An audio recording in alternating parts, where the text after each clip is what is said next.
Hello दोस्तों, नमस्कार। कैसे हैं आप सब। आज का हमारा टॉपिक है चेस्ट एक्सरे।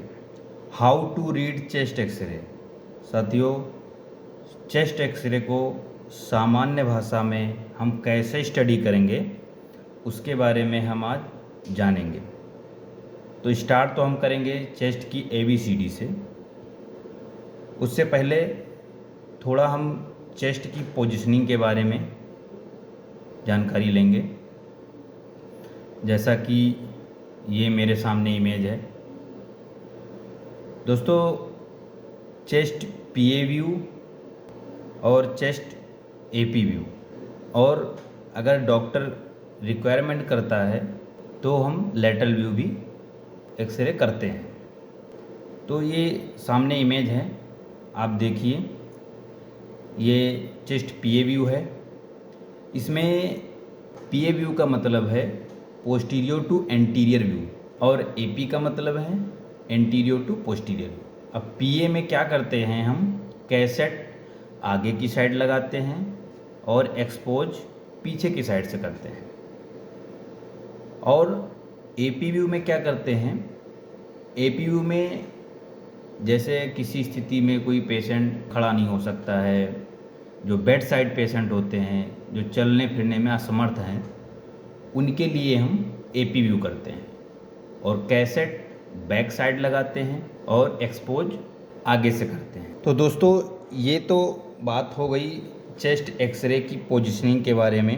अब ये सामने आप इमेज देखिए। कभी कभी ऐसा होता है कि हमें राइट और लेफ़्ट कंफर्म करना, कभी कभी मार्कर लगा नहीं हुआ होता है सामने, जैसे जहाँ कहीं पर भी मैनुअल एक्सरे होते हैं तो वहाँ पे अगर मार्कर स्टाफ लगाना भूल जाता है तो ऐसी कंडीशन में हम क्या करेंगे, राइट और लेफ़्ट को हम कैसे कंफर्म करेंगे। तो ऐसी कंडीशन में हम देखेंगे कि लेफ़्ट में हार्ट थोड़ा सा शिफ्ट होता है 2 to 3rd। और दूसरा पहचानने का तरीका ये है कि यहाँ पे देखिए, ये फंडस में हल्की सी बबल गैस शो कर रही है, और ये राइट साइड में एब्डोमेन है, तो यहाँ पे थोड़ा सॉलिड है, तो ये लीवर आ रहा है। तो ये तो सबको पता है कि भाई राइट में लीवर होता है और लेफ़्ट में स्टमक होता है। तो ये तो बात मैनुअल पे हो गई। हालांकि अब अभी क्या हो रहा है कि अभी लगभग हॉस्पिटलों में जहाँ पर सेंटर हैं वहाँ पे डिजिटल एक्सरे ही होता है, डिजिटल एक्सरे करते हैं।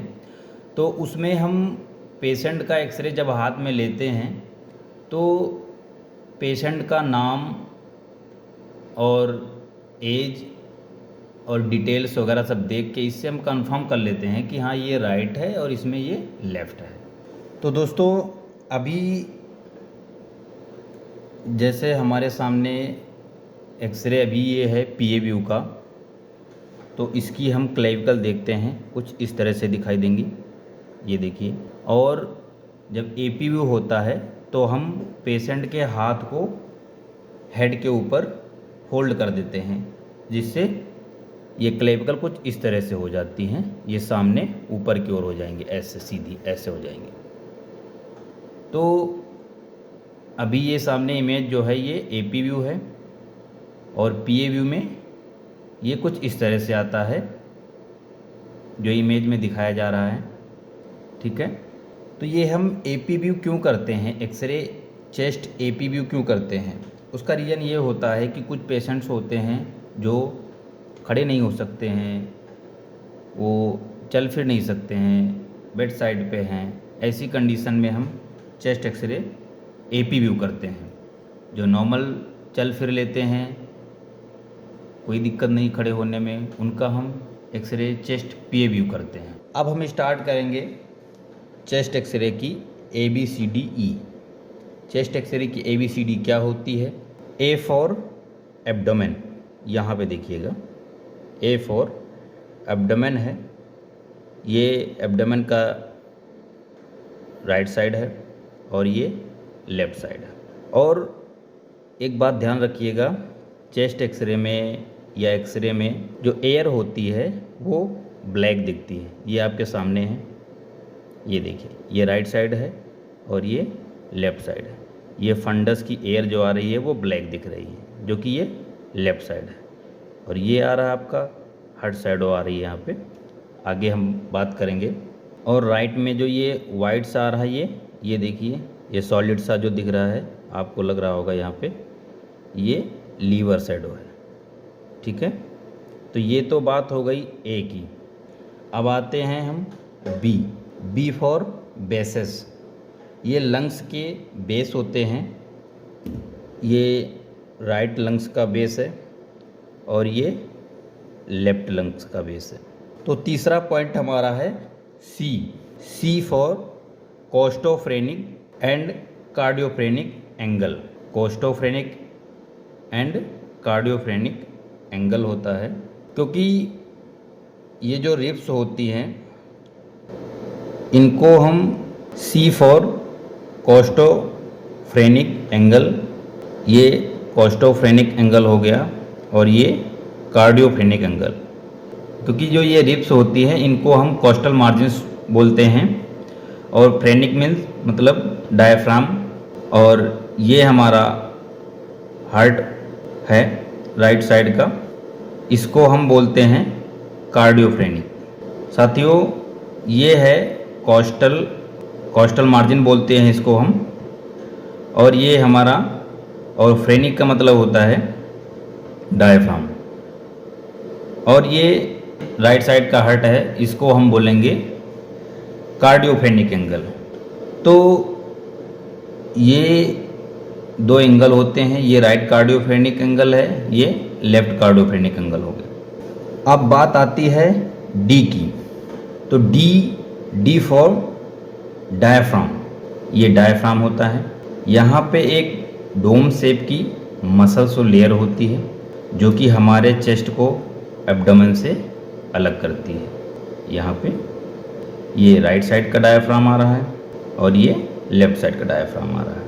अब राइट साइड का जो डायफ्राम होता है थोड़ा लेफ्ट की अपेक्षा, राइट साइड का जो डायफ्राम होता है थोड़ा हायर होता है, थोड़ा बड़ा होता है, मतलब ऊपर की ओर होता है, क्योंकि जो हमारा लीवर होता है वो थोड़ा हायर होता है।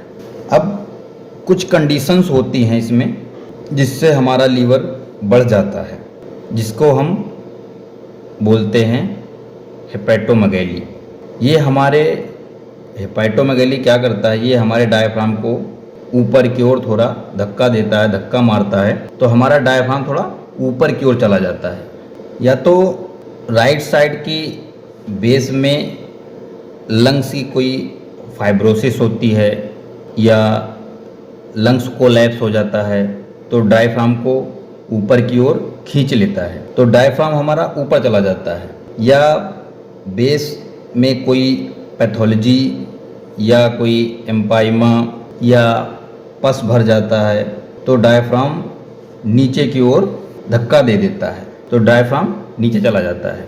तो दोस्तों, इस डायफ्राम की पोजीशन से हमें पता चलता है, मालूम चलता है कि लंग्स में कौन सी पैथोलॉजी है, या नीचे लीवर में कौन सी पैथोलॉजी है। साथियों, ये बात हो गई डी की। अब हम बात करेंगे ई की। ई फॉर क्या होता है, एम्फाइसीमा। अब एम्फाइसीमा जो लंग्स हमारे ज़्यादा ब्लैक हो जाते हैं, जिसको हम बोलते हैं, ऐसी कंडीशन को हम बोलेंगे COPD, और इसमें डायफ्राम थोड़ा स्ट्रेट हो जाते हैं, और यहीं पर हमारी ब्रोंकोवेस्कुलर मार्किंग होती हैं जो कि अस्थमा में या ब्रोंकाइटिस में प्रोमिनेंट हो जाती हैं, जिसको हम ब्रोंकोवेस्कुलर मार्किंग बोलते हैं। और हमारे यहीं पर इसी जगह पर हाइलम होता है, ये इसी जगह पर लिम्फ नोड होते हैं हाइलम के पास में, यहीं पे, जो कि बहुत छोटे होते हैं। कोई प्रॉब्लम होती है तो हाइलम इनलार्ज हो जाते हैं और लिम्फ नोड बढ़ जाते हैं। और इसमें हम देखेंगे, ये देखिए, ये ट्रेकिया आ रही है, यहाँ पे ट्रेकिया थोड़ा सा राइट साइड शिफ्ट होता है हल्का सा, ये देखिए बिल्कुल ब्लैक सा दिख रहा है। और ये राइट क्लेविकल है, ये लेफ्ट क्लेविकल है, ये स्कैपुला बोन दिख रही है। AP में स्कैपुला पूरा राइट साइड का आधा कवर कर लेता है और इधर सेम टू सेम ऐसे होता है एपी पोजीशन में। इसमें हम थोड़ा रिप्स काउंटिंग करेंगे, कैसे करते हैं थोड़ा देखते हैं, ठीक है, जो हमें दिखाई देती हैं इसमें। और ये देखिए यहाँ से 1 2 3 4 5 6 7 8 9 10 11 और ये 12 दोस्तों दिख रही है, पर बहुत हल्की दिख रही होगी यहाँ पे। ये T12 आ रही है और ये हर्ट शैडो आ रही है। इसमें आप ध्यान से देखिए, ये हर्ट है, ये जब इधर शिफ्ट हो जाता है राइट साइड में तो ऐसी कंडीशन को बोलते हैं डेक्स्ट्रोकार्डिया। अभी तो ये नॉर्मल पोजीशन में है। इसमें ये 1/2 हिस्सा जो होता है इसका राइट साइड होता है और 2/3 जो होता है वो लेफ़्ट साइड में होता है। तो साथियों, ये हुआ चेस्ट एक्सरे और इसमें कोई ओपेसिटी होगी या कुछ ऐसी फाइंडिंग होगा तो वो ओपेसिटी वाइट कलर में दिखेगी, एयर जो है वो ब्लैक दिखेगी। जैसा कि ये एक्सरे आपके सामने है, इसमें देखिए, ये देखिए, ये देखिए, ये राइट साइड में, ये देखिए, इसमें ये फाइंडिंग आ रही है, ओपेसिटी आ रही है यहाँ पे। और ये इसकी ब्रोंकोवेस्कुलर मार्किंग इंक्रीज है थोड़ा सा, ये देखिए।